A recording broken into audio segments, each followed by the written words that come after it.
C'est à travers une standing ovation que le président de la République, Ibrahim Boubacar Keïta, a salué le travail de qualité abattu par le président du comité national d'organisation et les 3 membres du triumvirat chargés de conduire le dialogue national inclusif qui entame ainsi sa phase nationale.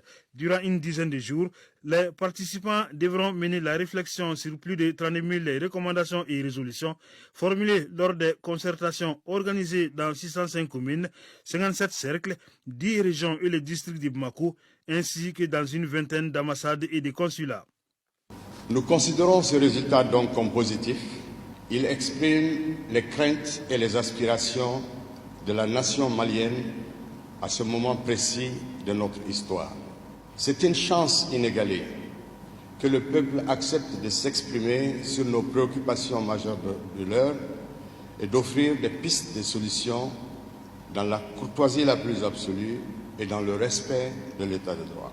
Les concertations avec les forces vives de la nation ont été organisées par le triumvirat en toute indépendance et en toute liberté, insiste son porte-parole, Ousmane Issoufou Maïga.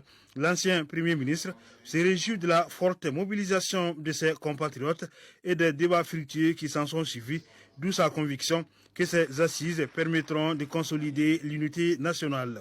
Nous sommes convaincus que notre pays et notre peuple méritent un autre sort que celui qu'on lui connaît aujourd'hui. Ainsi, au sortir de cette rencontre de très haute portée, nous aurons trouvé les ressources indispensables pour un Mali solidaire, confiant en lui-même et en l'avenir.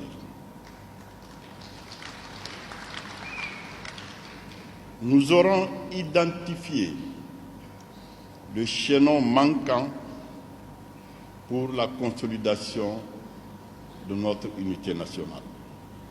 Citant le roi Guézo, le président de la République appelle ses compatriotes à l'union sacrée pour sortir notre pays de la crise politico-sécuritaire et sociale qu'il traverse.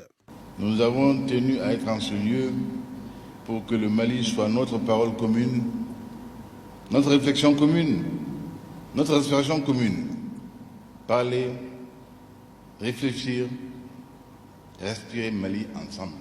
Chacun pour ce qu'il est, chacune pour ce qu'elle a, chacun en ce qu'il peut signifier, chacun ce qu'il doit, chacun avec sa part de dette à éteindre vis-à-vis de cette terre si généreuse, à qui nous sommes tous redevables et à la même enseigne.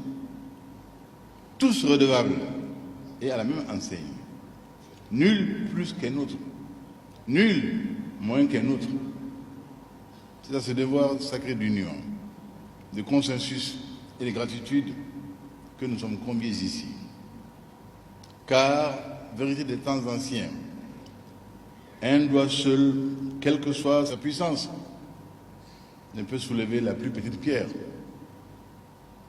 Mais, vérité de tous les jours, aucune montagne n'est plus forte que la foi de tout un peuple. Le président Ibrahim Boubacar Keïta est convaincu que le dialogue national inclusif débouchera sur des propositions concrètes visant à mieux asseoir le processus démocratique, penser un nouveau système de gouvernance, une exigence des Maliens exprimée lors des concertations. Il s'agira pour vous d'ausculter le pays pour voir quel est son mal, d'où nous vient-il et comment le soigner. Vous êtes une force de proposition et le pays attendra de vous que votre rencontre ne soit pas une réunion de plus, mais celle qu'il fallait pour mieux asseoir notre processus démocratique, adapter nos institutions, corriger notre gouvernance, stabiliser notre pays, renforcer notre commune volonté de vivre en commun, ensemble. Et cette attente populaire survient à un moment où la crise sécuritaire qui nous frappe a révélé toutes les fragilités et l'état de notre administration. Oui, je le dis avec peine, mais il est désormais incontestable que de nouvelles légitimités se font jour qui gagnent le cœur des populations. avec un nouveau système de justice, même si cela s'appelle charia, d'administration et d'enseignement. C'est un constat. L'État, tel qu'il est questionné, est ébranlé dans ses fondements.